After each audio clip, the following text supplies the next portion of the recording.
Représentons l'histoire de la Terre à l'échelle d'une semaine allant du lundi au samedi, une journée représentant donc environ 750 millions d'années. La planète naît lundi à 0 heure. Toute la journée, elle se forme. Lundi soir très tard, la vie apparaît dans sa forme la plus basique et se développe les 3 jours suivants jusqu'à l'arrivée des premières formes de vie complexes, le jeudi aux alentours de minuit. Samedi après-midi, à 15 heures, les premiers reptiles apparaissent. 7 heures plus tard, à 22 heures, les dinosaures disparaissent. Nous, les humains, n'arrivons qu'à 23h59 et 30 secondes. Jésus-Christ naît un cinquième de seconde avant minuit, la révolution industrielle débute 4 centièmes de seconde avant minuit. Il est maintenant minuit. Nous avons eu 30 secondes pour nous développer, le vivant lui en a eu 5 jours. 5 jours, cela correspond à environ 3,8 milliards d'années d'évolution. L'homme moderne n'a même pas eu un millième de ce temps-là. Pourtant, on se prend pour les maîtres de cette planète, on la pollue, on la réchauffe, on la détruit, on en fait... Bon stop, vous connaissez le disque. Aujourd'hui, je vous propose une solution. Nous avons autour de nous, sans vraiment nous en rendre compte, la plus grande, la plus vieille et la plus complète bibliothèque du monde. Alors aujourd'hui, je vous propose d'aller découvrir ce que la nature a conçu de plus beau, de plus ingénieux, ce que la nature a à nous apprendre et à nous offrir. Aujourd'hui, je vous propose de l'espoir. Il existe une démarche qui étudie les procédés et caractéristiques du monde vivant afin de s'en inspirer pour développer de nouvelles technologies dans l'optique d'un développement durable. Cette démarche s'appelle le biomimétisme. L'exemple le plus simple que je pourrais vous donner pour commencer sont les avions, qui sont tout simplement inspirés des oiseaux. Observer la nature et essayer de comprendre comment elle résout les problèmes de tous les jours, voilà l'idée. Une idée à la portée de tous et pour tous. Et qui sait, c'est peut-être dans cette approche d'observation et d'inspiration de la nature que réside la clé de notre développement futur.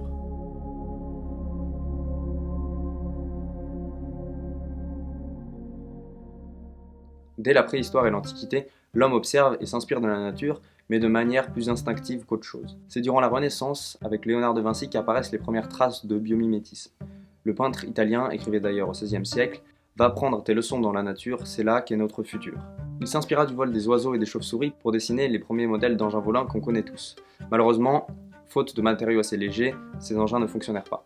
Mais l'idée était là. Le XXe siècle arrive, on vit dans un monde de plus en plus capitaliste et les moyens technologiques progressent à une vitesse folle. Les ingénieurs et les scientifiques sont poussés à trouver toujours de nouvelles solutions pour répondre aux besoins de la société et la nature offre une source d'inspiration inépuisable pour développer de nouvelles technologies. Le biomimétisme va ensuite être mis sur le devant de la scène par la célèbre scientifique américaine Janine Benyus qui consacre au sujet un livre entier. Le biomimétisme devient alors un moyen plus écologique de continuer à développer de nouvelles technologies car il se base sur les principes de la nature. Bref, le XXe siècle est le berceau de cette idée jusqu'à l'apparition du mot même en 1978 qui définit, selon sa définition première, le transfert des processus de la biologie vers la technologie. Mais maintenant, qu'en est-il? Au XXIe siècle, qu'est-ce que c'est le biomimétisme? Alors c'est une approche pluridisciplinaire qui propose de s'inspirer de la nature pour développer des solutions responsables pour répondre aux problèmes contemporains humains. Mais alors, pourquoi s'inspirer de la nature? Qu'est-ce qu'elle fait de mieux que nous finalement? Quand on parle pourquoi s'inspirer de la nature, en fait, en se détachant de la nature, l'humain a oublié qu'il partageait bon nombre de ses problèmes. Les solutions du fonctionnement liées au fonctionnement des écosystèmes, ce sont des solutions qui permettent, qui ont été éprouvées par 3,8 milliards d'années et qui permettent le maintien de la vie, à la vie de prospérer. À la différence des solutions qui ont été développées au cours de l'Anthropocène par l'humain, qui elles conduisent à tous les problèmes environnementaux actuels. Les solutions développées par le vivant, donc, elles doivent être en fait multifonctionnelles. Et c'est ce que vraiment fait la nature. Donc, parfois, elle va être très efficace pour un besoin, mais elle va tenir compte en règle générale de tous ses besoins et de tous les composants. En tenant compte à chaque fois, bien sûr, du besoin de réduire au maximum son utilisation d'énergie et de matériaux. Un exemple qu'on peut citer pour parler du fait qu'elle doit gérer ses besoins, donc multifactoriels, c'est la température de notre corps, par exemple, qui est de 37 degrés. 37 degrés, c'est une température qui est optimale en considérant différents facteurs, mais les enzymes, certains enzymes sont beaucoup plus efficaces à une température plus élevée, 40 degrés. C'est d'ailleurs pour ça que notre fièvre, quand nous avons de la fièvre, ils vont être beaucoup plus efficaces pour détruire des microbes.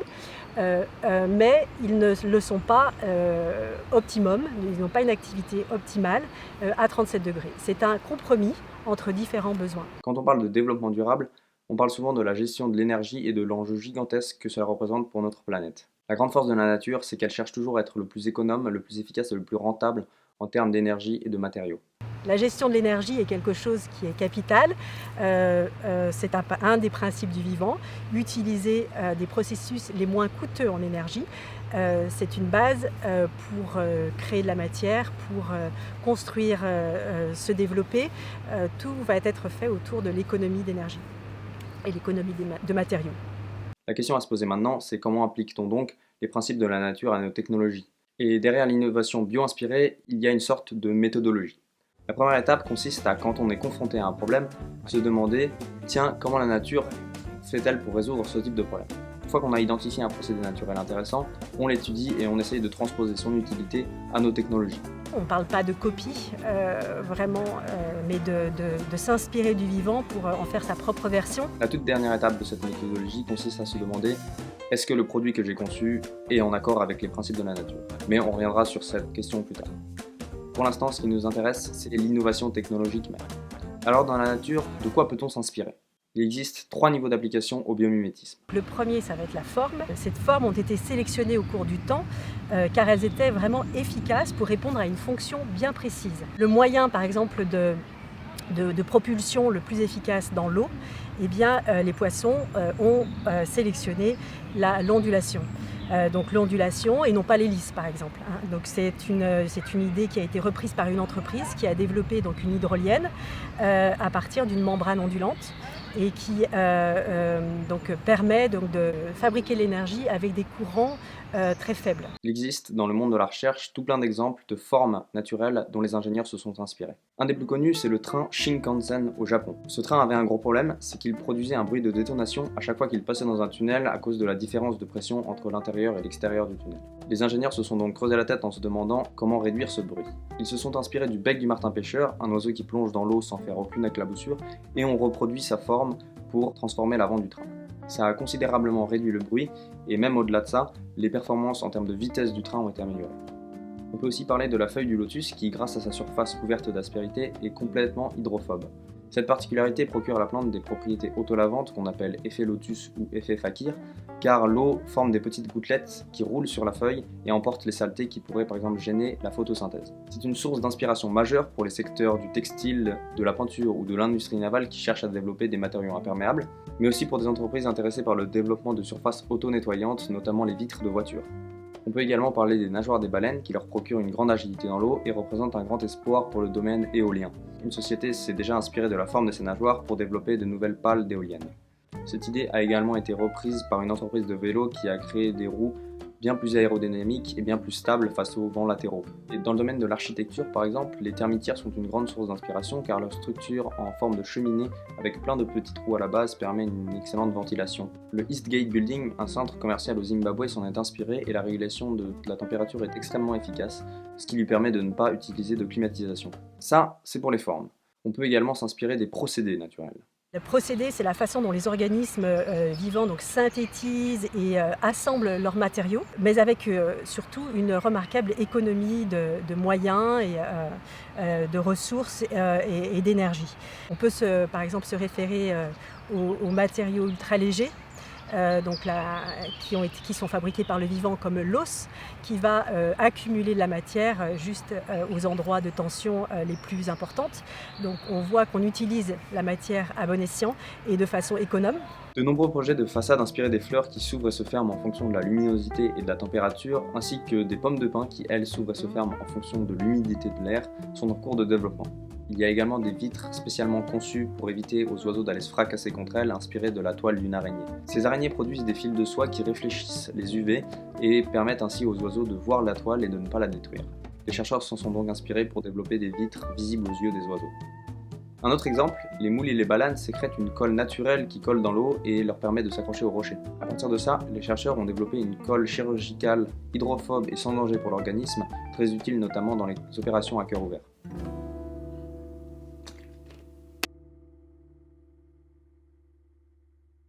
Le dernier niveau d'application, donc ce sont les écosystèmes. Au niveau d'écosystèmes, c'est l'organisation. En fait, on va s'inspirer de l'organisation des écosystèmes. Tous les écosystèmes matures, donc, qui sont des systèmes complexes, donc, vont être optimisés par la coopération. La coopération, c'est un moyen en fait de réduire notre consommation de réduire notre énergie et nos ressources, puisqu'on va bénéficier de la relation d'un autre pour survivre, pour effectuer ce qu'on a à faire.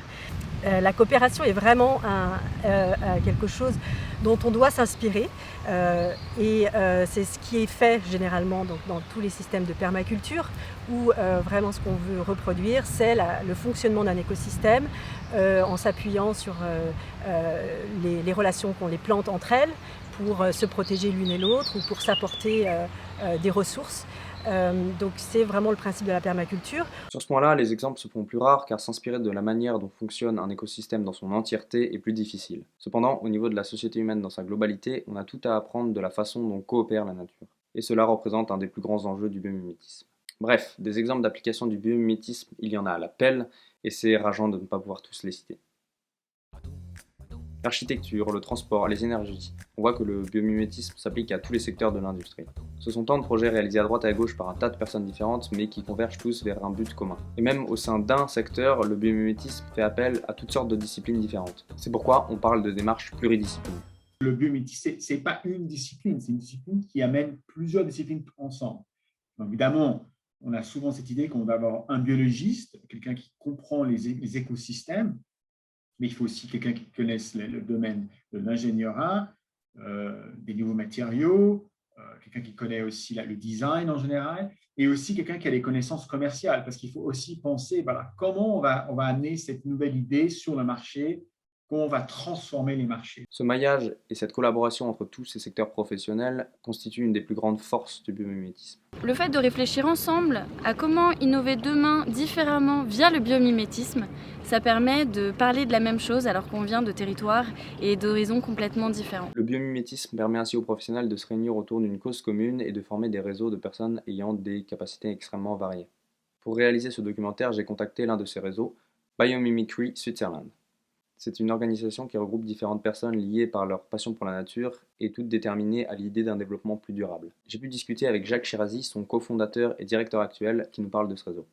Donc, c'est une association qui a été fondée il y a presque 10 ans. On va célébrer les 10 ans de l'association en mi-novembre.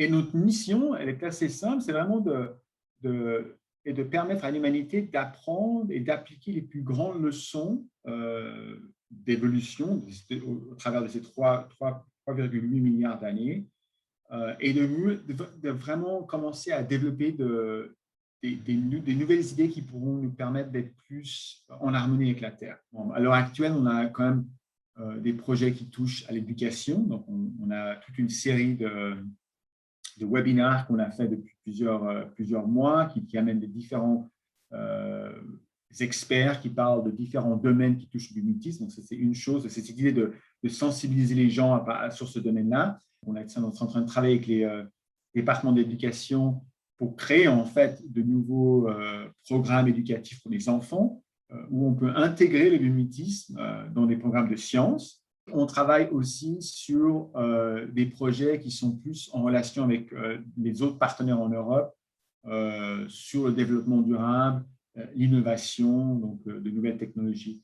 Mais on a eu d'autres petits projets. Par exemple, on a créé une carte qui est sur notre site, une carte qui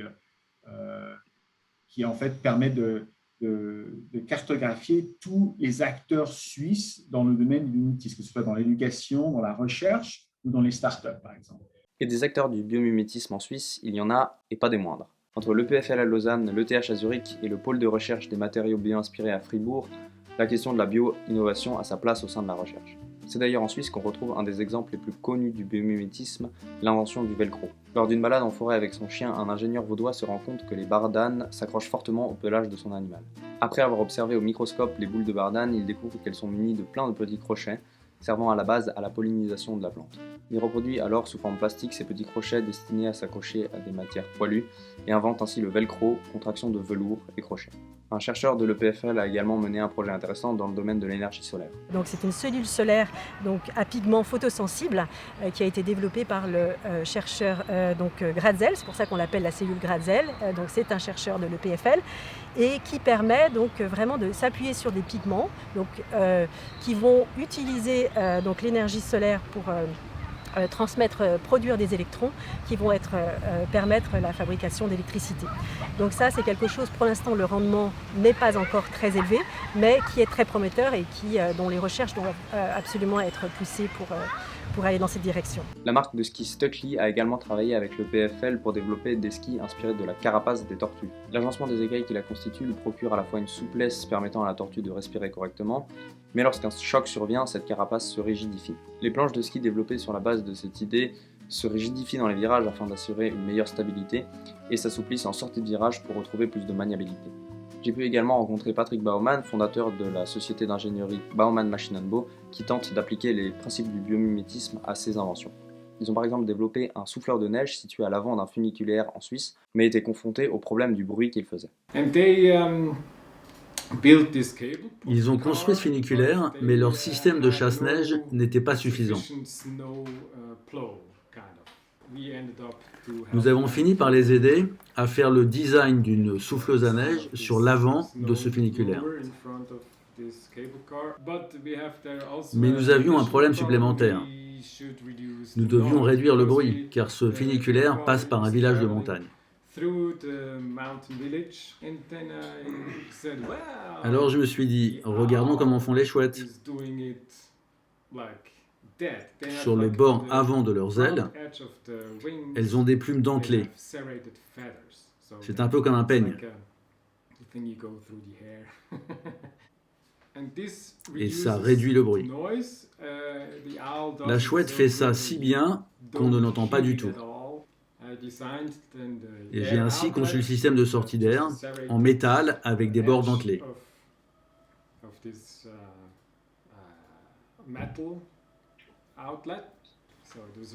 C'était une solution biomimétique très basique, mais le client était très content.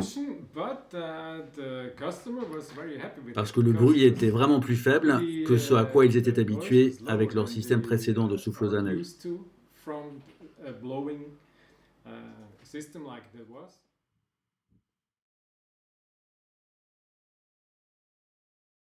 Bon, on a beaucoup parlé d'innovation et de technologie, mais il ne faut surtout pas oublier que le sujet dont on s'inspire, ça reste la nature. On ne peut pas parler de bio-inspiration, de bio-innovation et de développement durable sans évoquer l'éthique et la philosophie du biomimétisme. Ce sont deux éléments centraux dans cette démarche qui visent en quelque sorte à reconnecter la société humaine avec le monde naturel.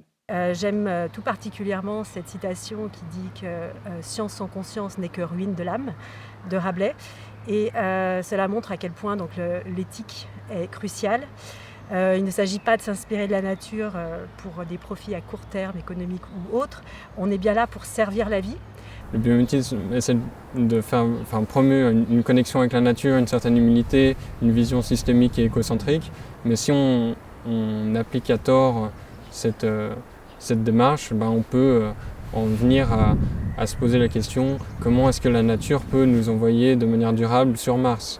Toutes les questions ne sont pas bonnes à poser. De bien intégrer les valeurs et l'éthique et la philosophie du biomimétisme permet d'éviter de se poser des questions qui justement sont sans queue ni tête par rapport à la philosophie du biomimétisme. Mais je pense qu'un des enjeux majeurs, c'est que le biomimétisme ne soit pas utilisé à tort, si on veut, ou pour perpétuer un système non durable. Au-delà de l'émulation technologique sur des projets isolés, ce que le biomimétisme apporte, c'est un projet de société. Au moment où on nous parle de moments critiques et comme quoi il faut changer notre manière de consommer, il offre vraiment un nouveau moyen d'imaginer le monde dans lequel on va vivre. Car soyons réalistes, l'humain est devenu dépendant aux technologies et il est difficile, voire impossible, d'imaginer un futur sur les bases de l'âge de pierre. Alors quitte à se développer, autant le faire dans les règles de la nature. Donc le biomimétisme offre vraiment une opportunité formidable de développer un nouveau regard sur nos sociétés. Il sera difficile pour nous d'éco-concevoir et d'innover et de continuer à produire sans prendre en compte nos écosystèmes et comment ils fonctionnent. D'abord parce que c'est de la donnée accessible à tous qui est devant nous, c'est-à-dire que vous sortez de chez vous, vous regardez juste les éléments autour de vous bouger et regardez-les et prenez le temps de les regarder, vous allez les regarder tout à fait différemment. Et je suis sûre que tout le monde peut être capable de voir une fonction dans le vivant qu'il a déjà vue dans un matériau, dans un produit ou dans un service. Et en fait, le biomimétisme est au service complètement du développement durable et nous permet de voir les process dans leur globalité pour pouvoir changer notre manière de produire, de concevoir et de consommer. Et tout cela passe par le fait de changer notre regard sur le monde vivant et même en général de changer notre rapport à la nature. Et le premier pas que chacun peut faire vers la démarche du biomimétisme, c'est tout simplement sortir et observer la nature. Je pense que chaque homme doit prendre le temps de renouer avec la nature et vraiment, si ce n'est juste apprécier ce que c'est que ce que le monde naturel nous apporte tous les jours. C'est ça aussi une des forces du biomimétisme, de réussir à nous reconnecter d'une certaine manière avec ce qu'est la nature, ce qu'on peut en apprendre et garder une certaine humilité sur la place qu'on doit y prendre. The most important thing, go out in nature and really look at the things, real life in nature. Arrêtez-vous, prenez le temps, comme là je le fais aujourd'hui, regardez ce qu'il y a derrière vous, autour de vous, la manière dont les choses bougent, la manière dont les oiseaux se déplacent, n'importe quoi. Et je suis sûre, juste prenez le temps de réfléchir à quoi ça vous fait penser dans votre vie de tous les jours. Et là, vous allez accéder au premier pas de l'éco-conception, de l'éco-innovation et du biomimétisme. Et en fait, ça c'est accessible à tous. Donc je crois vraiment qu'on a tous notre place et on peut tous participer au développement du biomimétisme. Revenons à notre semaine.